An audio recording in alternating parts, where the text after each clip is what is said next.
Bonjour à tous et bienvenue dans les Chroniques de la Gare.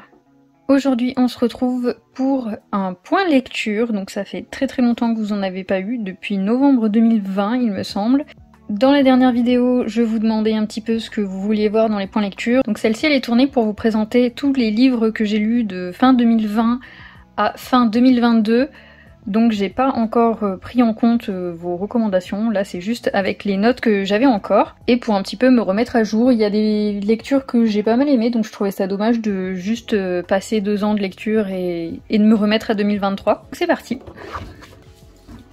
Le premier livre que j'ai à vous présenter, c'est l'ultime expérience de Bruce Benamran, donc c'est aux éditions Flammarion. L'auteur c'est le gars de la chaîne Y Penser pour ceux qui connaissent. C'est une chaîne très intéressante sur YouTube qui fait un petit peu de la vulgarisation scientifique. Ma vidéo préférée c'est celle qui parle des couleurs bien évidemment. Dans cette vidéo il explique que le rose ne fait pas partie du spectre de l'arc-en-ciel et que du coup c'est pas vraiment une couleur. Et ça peut expliquer pourquoi je déteste le rose, voilà. Donc je vous invite à aller voir sa chaîne. Il y a eu un moment où il y avait plus de vidéos parce qu'il y a eu un peu un drama, mais très honnêtement moi je me suis pas intéressée au pourquoi du comment. Juste là il avait repris des lives pendant le confinement je crois, mais ça fait un petit moment que j'ai pas été voir ce qu'il avait sorti. Moi c'est principalement ses anciennes vidéos qui m'intéressaient. Et quand avec Rémi on a vu qu'il allait sortir un roman, et ben il me l'a offert. Donc c'est celui-ci. C'est un thriller. Donc c'est un gros bouquin de 480 pages si je dis pas de conneries. Voilà, après il y a les remerciements, ouais, donc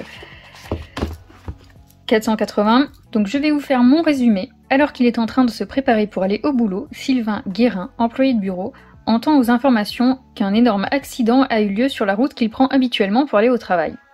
Il s'agit d'une voiture en feu qui n'a fait qu'une seule victime, du nom de Sylvain Guérin. Donc là ça vous met un petit peu dans le bain de ce qui va se passer.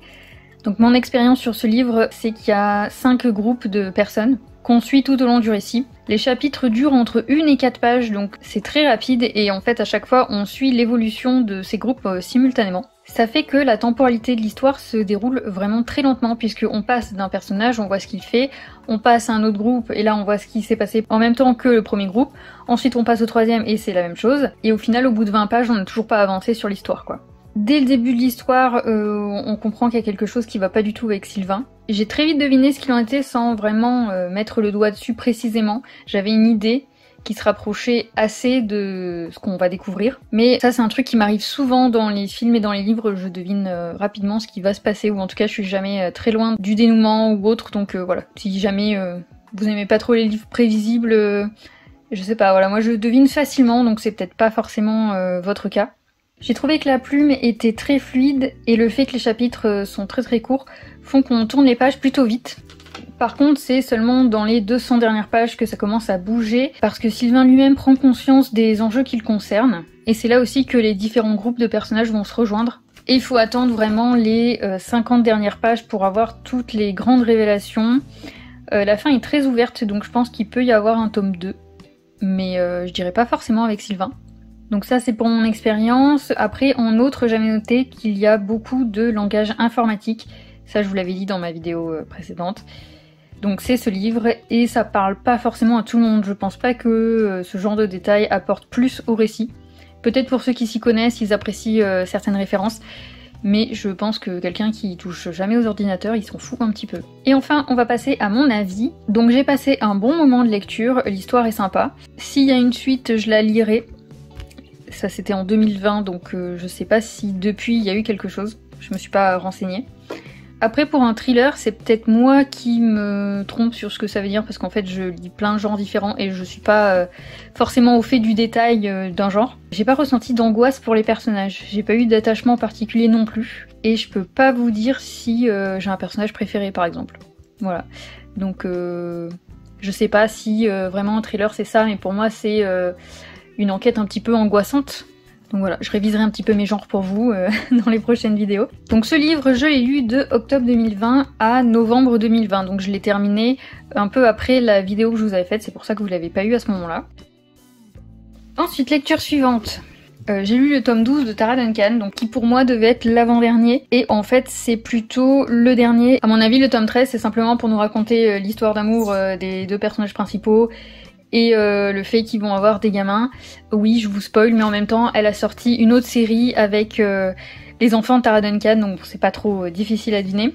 Donc là c'est juste des notes, donc je vais pas pouvoir vous faire la découpe comme je vous ai fait avec mon résumé, mon expérience et mon avis. En même temps comme c'est un tome 12, je veux pas trop vous en dire. Donc je l'ai commencé en novembre 2020 et je ne sais pas quand est-ce que je l'ai fini, j'avais pas noté la date donc je ne sais pas. En tout cas pour moi ce tome c'était une grosse déception, voilà.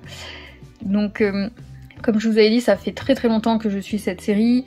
Il y avait des événements qui s'étaient passés dans les derniers tomes qui m'avaient pas plu. Donc là, dans ce que je vous ai noté, je vais bien sûr rien vous dire puisque c'est un dernier tome de saga, je vais pas vous balancer le dénouement. Mais en gros, on était déjà bien dans la merde avec tout ce qui se passe. Il y a des personnages qui viennent s'ajouter aux problèmes non réglés des tomes précédents. Donc déjà, ça m'a saoulée, j'ai dit alors ajoute une couche. Il reste des questions en suspens. Il y a certains personnages dont on n'entend plus parler. On découvre un nouveau peuple alors que c'est la fin de la série. Donc franchement, je vois pas l'intérêt de rajouter encore ça. Et tout est réglé en 10 pages grâce à une entité magique. Et moi je l'ai vraiment pris en mode ta gueule c'est magique. Voilà. Donc ça m'a assez dégoûtée. Voilà, hein, on passe des années à lire une série, on sent que la fin, bah limite c'est bâclé quoi. J'ai l'impression qu'elle savait pas comment clôturer tout ce qu'elle avait ouvert. Et hop, on est dans un monde magique, donc je vous fais popper un être magique qui va tout régler en 5 minutes et c'est fini quoi. Et c'est vraiment ce qui se passe. Je me suis un peu sentie prise pour un con. Ben, voilà, peut-être que je suis trop concernée par ce livre parce que je l'ai commencé il y a... il y a genre 18 ans. Donc normalement il reste un tome, mais celui-ci clôture la série. Donc pour le moment j'ai pas du tout envie de le lire. Voilà. Donc ça c'était en 2020, fin 2020. On est premier trimestre passé de 2023 et pour l'instant j'ai toujours pas envie de le lire. Voilà. On va dire qu'elle m'a un peu gâchée. Alors que j'avais très envie de lire tout ce que faisait l'auteur. Voilà. C'est quand même une des séries qui m'a donné envie de lire des gros pavés comme ça. Parce que moi avant lire un gros livre c'était pas possible. Je suis extrêmement déçue par la fin de ce roman et la fin de cette série. Donc voilà. Pour l'instant, j'ai pas envie de lire la suite. J'avais le premier tome des enfants de Tara, là, Dormaiseuse. Je m'y suis toujours pas intéressée non plus. Et je pense pas que ce sera le cas avant un bon moment parce que j'ai plein d'autres choses que je veux lire depuis des années. J'ai jamais pris le temps donc voilà. Ce sera pas Tara ma priorité. Après, je veux pas vous dégoûter non plus de cette histoire pour ceux qui pourraient aimer un petit peu ce genre. Je vous l'avais déjà dit dans mon premier point de lecture, en fait, c'est un petit peu côté Harry Potter, sauf que on n'évolue pas du tout au niveau de la maturité de l'histoire. En tout cas, moi, c'est ce que j'ai ressenti dessus. Donc ça reste extrêmement jeunesse, donc pour les enfants qui ont la foi de lire tout ça au collège d'un coup, je pense que c'est bon. Moi, le problème, c'est que du coup, quand je l'ai fini en 2020, j'avais 29 ans et que du coup, je suis trop vieille. Voilà. La troisième lecture que j'ai à vous présenter, c'est Pinocchio. Donc c'est les superbes éditions d'Albin Michel. Ils nous ont ressorti plusieurs contes comme ça, donc illustrés par Benjamin Lacombe, et celui-ci il est illustré par Justine Brax. Donc dedans on a vraiment de très belles illustrations. Voilà, moi je suis assez fan de ce genre d'édition comme ça, et j'aime beaucoup les contes. J'avais un livre avec, vous savez, les contes de Perrault, les contes de Grimm et tout ça quand j'étais gamine, et ça fait partie des nombreuses choses que les déménagements ont fait disparaître, on va dire ça comme ça. Je me suis repris plusieurs recueils et notamment ceux-là. Celui-ci, je crois que c'est encore mon chéri qui me l'a offert. Et je me suis fait offrir Bambi par mon père, qui lui est illustré par Benjamin Lacombe. Je vous dis ça, j'ai Le Magicien d'Oz et après j'ai 2 tomes de Alice aussi. Et là, je me suis lancée dans une petite collection avec les contes les plus connus, tout ça. Donc peut-être que vous allez les voir passer. Pour l'instant, je suis pas dans ce mood de lecture, mais voilà. J'avais envie de renouer un petit peu avec les contes, donc j'en ai pris plusieurs. Celui-ci, il a été remanié par Carlo Collodi et il a été traduit, je crois, je vais vous dire ça. Voilà, c'est tout écrit ici. Donc abrégé et remanié par Carlo Collodi et traduit de l'italien par la comtesse de Jancé. Voilà, je ne sais absolument pas qui c'est. Si ça vous intéresse, je vous laisse vous renseigner. Donc celui-ci, je l'ai lu pendant l'été 2021. Donc c'est la période où quand je travaillais, j'avais 2 heures de trou entre midi et 2 et que je travaillais trop loin pour rentrer chez moi, donc je restais dans ma voiture pendant 2 heures. Et au tout début, j'avais pris du colo, sauf qu'avec la chaleur, j'avais peur que ça abîme les crayons, donc ensuite j'ai pris des livres, donc notamment celui-ci. Je vous avais noté que là, on est sur une réécriture, mais qui se veut proche du conte original. Donc évidemment l'histoire est un peu différente de Disney pour ceux qui ne connaissent que Disney, mais elle est très proche de certaines adaptations cinématographiques. Donc pour ceux qui ont déjà regardé les films Pinocchio, vous allez retrouver des éléments. La plume était très agréable à lire. J'ai trouvé que Pinocchio est un enfant absolument insupportable. Il écoute rien, J'avais envie de l'engueuler tout le temps. Donc je sais qu'il y a plein d'enfants qui sont comme ça, mais moi je n'étais pas un enfant comme ça.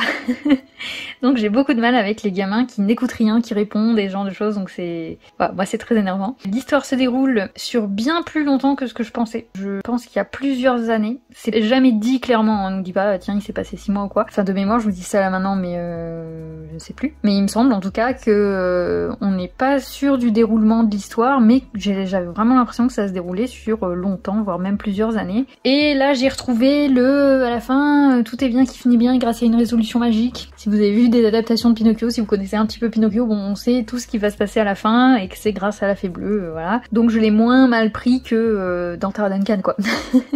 Donc voilà, si vous avez envie de découvrir Pinocchio autrement que par les adaptations films, je trouve le livre très sympa, il y a des super illustrations dedans, et voilà, j'ai pas plus d'arguments, lisez les aventures de Pinocchio.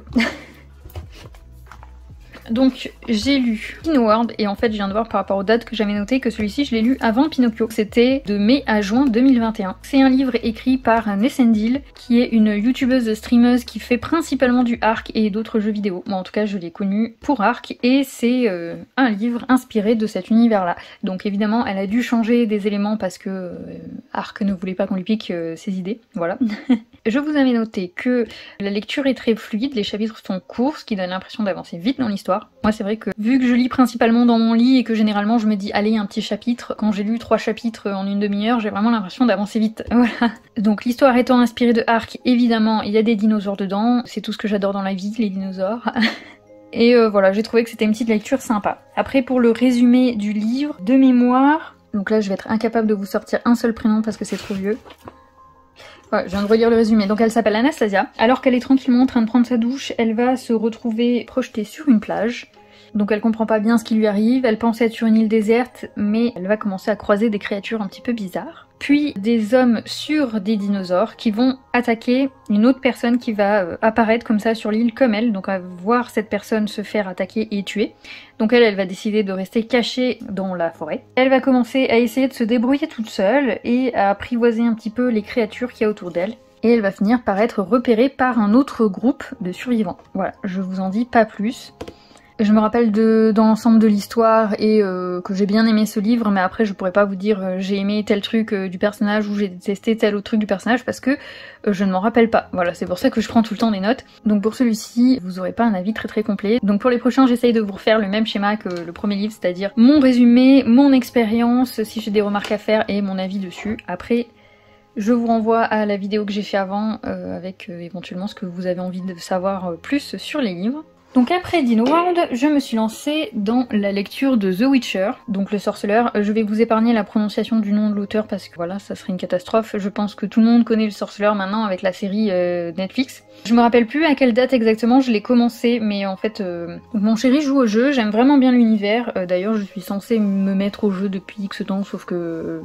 moi-même j'ai trop de jeux, je colorie en même temps, enfin voilà c'est compliqué, je lis, donc j'ai pas le temps. Mais ouais, c'est un univers que j'aime beaucoup, donc j'ai eu envie de découvrir le livre. Donc j'avais téléchargé un intégral qui fait, je vais vous dire ça, parce que quand même je l'ai ouvert.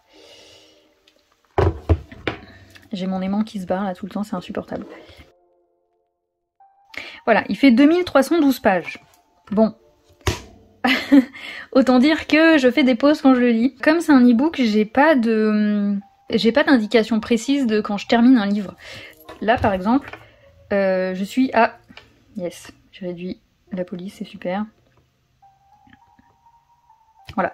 Là, je suis à Feu éternel 1, mais je ne sais absolument pas si je viens de commencer un nouveau livre ou si je viens de commencer une des nouvelles, parce que je sais que les 2 premiers tomes, c'est des petites nouvelles, et qu'ensuite on a... Et qu'ensuite on a des tomes complets avec des histoires un peu plus longues, je ne sais pas parler, voilà. Donc là je suis à la page 361, et quand j'ai commencé le livre, j'avais fait une première pause, donc pareil quand je m'étais retrouvée à quelque chose, à un changement de titre comme ça avec un 1, j'avais décidé de faire une pause parce que je voulais pas m'assassiner de The Witcher et d'être dégoûtée de ça. Bon, en réalité, même si j'ai pas du tout fini, je vous donne mon avis pour l'instant. Je trouve que c'est très bien écrit. C'est écrit avec un langage un peu ancien et j'adore lire des livres comme ça. En fait, j'aime vraiment beaucoup quand on a des phrases pas compliquée, mais je veux dire bien écrite, bien travaillée, avec des mots qu'on n'entend pas tout le temps. Voilà, donc c'est typiquement le style que j'aime beaucoup lire. Donc à la fin de, je crois, peut-être 150 pages, quelque chose comme ça, j'ai plus le chiffre en tête, j'avais arrêté. Et donc en fin 2021, j'avais commencé le premier tome de Anne de Green Gables. Donc on change totalement d'univers là, parce que on est sur une tranche de vie dans les années 1800 et quelques, je crois. Est-ce que je vais vous trouver ça ? Je sais plus, mais le premier tome a été écrit en 1908. Donc il est écrit par Lucy Maud Montgomery, et ça c'est les éditions Toussaint l'Ouverture. Donc je collectionne tous les tomes de cette série dans cette édition-là, parce qu'en fait ils ont retraduit les livres pour essayer d'être plus proches du texte original. Et effectivement j'ai le premier tome que ma mère m'avait offert dans une autre édition, et on sent que l'autre édition a été, je sais pas comment dire ça, pas simplifiée, mais qu'ils ont essayé de mettre un langage un petit peu plus familier, ou un petit peu plus à l'ordre du jour. Mais comme je vous ai dit, moi je préfère vraiment quand c'est écrit à l'ancienne, avec des belles phrases et des mots qu'on n'entend plus. Donc cette histoire, elle a été adaptée sur Netflix. J'avais regardé la série. Ils ont quand même vachement axé ça sur la romance, alors que j'ai déjà lu les 2 premiers tomes, et pour l'instant la romance, il n'y en a pas du tout. On suit juste la vie de Anne. Donc dans ce premier tome, donc je suis désolée, c'est un peu décousu vu que là j'ai rien noté de précis sur cette lecture. Donc déjà je vais vous faire un petit résumé pour ceux qui n'auraient pas vu la série ou qui s'y intéressent pas du tout. Donc on va suivre l'histoire de Anne, qui est une petite fille, je pense de 10-11 ans au début des romans, qui est orpheline, qui va être adoptée par un duo de frères et sœurs qui vivent ensemble et qui gèrent une ferme familiale. À la base, ils ont écrit à l'orphelinat pour avoir un petit garçon pour les aider à la ferme. Matthew, oui c'est ça, j'ai eu un blanc. Le jour où Matthew va à la gare récupérer le petit garçon qu'ils étaient censés avoir, il se retrouve avec une petite fille. Lui c'est un personnage qui est très posé, qui parle pas beaucoup. Et elle, c'est une petite fille qui s'émerveille de tout, qui voit le monde vraiment intensément. Donc dans le trajet qui le conduit, lui et la petite fille, jusqu'à la ferme, en fait elle va le charmer littéralement avec sa manière d'être. Puis il va très vite s'attacher à la petite fille, la sœur Mariella je crois. Je vais pas vous dire de conneries, mais je crois que c'est ça. Au début, elle est en mode non, mais nous on voulait un petit garçon pour nous aider à la ferme, etc. Donc elle est pas contente. Mais finalement, Anne va réussir à l'apprivoiser elle aussi. Et on va donc vivre les aventures de Anne à Green Gables. Et donc c'est la maison aux pignons verts. Je crois que c'est ça. Et c'est tout simplement le nom de leur maison. Donc c'est une lecture très agréable, très douce. Et quand on lit ça, je sais pas, on est bien. Comme je vous ai dit, Anne, elle voit le monde intensément, donc tout est très beau. Et tout est très grave. Donc le moindre truc qui lui arrive, c'est un drame incommensurable. Ils doivent faire un pique-nique, il pleut. Ah, c'est la fin du monde, quoi. Voilà. Et franchement, c'est cool d'être porté comme ça par cette histoire. La plume est très très addictive. Enfin, moi, j'aime vraiment beaucoup lire quand c'est écrit de cette manière-là. Dans le tome 1, on va passer, je pense, peut-être 3 ou 4 ans avec Anne. Et quand j'ai fini ce tome 1, j'ai enchaîné tout de suite avec le tome 2. Qui est celui-ci, encore plus beau. J'ai remarqué que sur toutes les couvertures, Anne était de dos. Voilà, j'ai remarqué ça au tome 6. Donc celui-ci s'appelle Anne d'Avonlea. Donc c'est l'endroit où elle va passer le plus clair de ce tome-là. Et il me semble que c'est la fac. Donc encore une fois, les éditions Toussaint l'Ouverture. C'est toujours écrit par Lucy Maud Montgomery. Celui-ci, j'ai mis extrêmement longtemps à le lire. Donc le tome 1, je le lisais dans ma voiture entre midi et 2 et voilà. Pour celui-ci, j'ai fait pareil, sauf que fin 2021, tout 2022, c'était un petit peu compliqué pour moi. Et j'arrivais pas à lire, voilà, on va dire ça comme ça.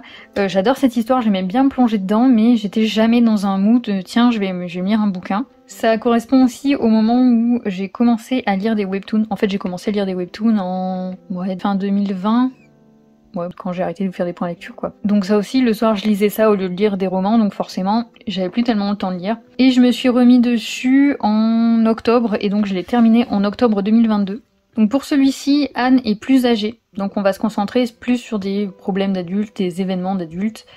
Je crois qu'elle a peut-être 16-17 ans, quelque chose comme ça, mais bon là elle a déjà un travail, voilà, c'est pas les mêmes 16-17 ans que ce qu'on peut avoir nous. Donc j'ai noté que ce tome était moins triste que le premier, mais les émotions sont quand même au rendez-vous dans celui-ci. Évidemment, comme maintenant elle a grandi, elle va plus se faire tout un drame de quelque chose, donc on est moins dans ces émotions-là très tristes et très prenantes. Là, on va plutôt vivre son épanouissement, on va dire, dans sa ville, dans ses études, dans son travail. J'ai beaucoup souri et j'ai aussi eu les larmes aux yeux en lisant ce bouquin.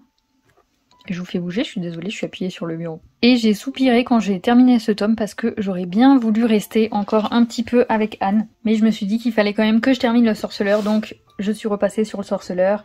J'ai lu jusqu'à la page 361 et quand je suis arrivée à ce tome, enfin ce nouveau tome ou ce nouveau récit, je ne sais pas, qui commence avec un 1, j'ai encore fait une pause et là on est début 2023, donc je vais arrêter là cette vidéo et vous découvrirez dans le prochain point lecture mes lectures de 2023.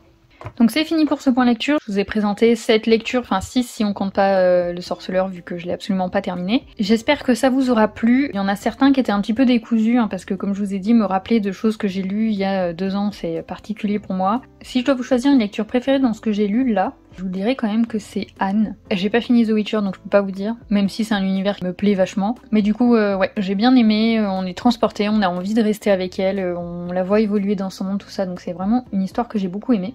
Si jamais vous voulez plus de précisions sur certains livres, n'hésitez pas à me le demander en commentaire. Au pire, j'essaierai de chercher ou je vous spoilerai éventuellement. Donc en 2023, j'ai déjà lu, si on compte pas Sorceleur toujours parce que je sais pas exactement ce que je lis quand je lis ça, j'ai déjà lu 3 livres. Enfin, je suis à la fin du 3e livre, il me reste 30 pages, mais c'est le bout du monde, j'arrive pas à le terminer parce qu'en ce moment je suis crevée le soir. Mais bon, j'ai déjà lu 3 livres et j'ai commencé à vous faire déjà mon petit résumé, mon expérience et tout ça pour le premier. J'ai pris toutes les notes possibles et imaginables pour faire le 2e, donc comme ça... En fait, j'écris dans mon téléphone quand je lis le soir les trucs auxquels je pense et après je vous remets au propre sur mon carnet, un petit peu plus structuré. Donc je vous le remets ici pour ceux qui auraient eu la flemme de regarder le Color & Chat.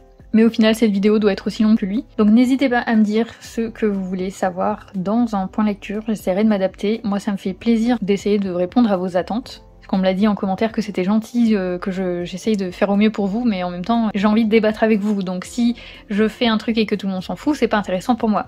Donc pour la prochaine vidéo, je vais vous teaser sans vous spoiler les titres, mais j'ai fini un tome unique et j'ai commencé une saga de 3 tomes. Donc c'est le tome 2 que je suis en train de terminer. Je vais finir le tome 3 et après, ma mission sera de finir le Sorceleur. Il me reste encore 2000 pages, donc autant vous dire que le prochain point lecture, je suis pas sûre que vous l'ayez tout de suite. Je vais faire au mieux, parce qu'après j'ai envie de lire encore une autre saga assez longue, donc il faut que je termine et puis j'ai envie de savoir un petit peu ce qui se passe là-dedans. Donc n'hésitez pas, en attendant que je termine The Witcher, de me dire un petit peu ce que vous attendez d'un point lecture, ce que vous avez pensé de celui-là, si jamais vous voulez des précisions sur certaines lectures. Sur ce, je vous souhaite une bonne journée, et je vous dis à bientôt dans une prochaine vidéo.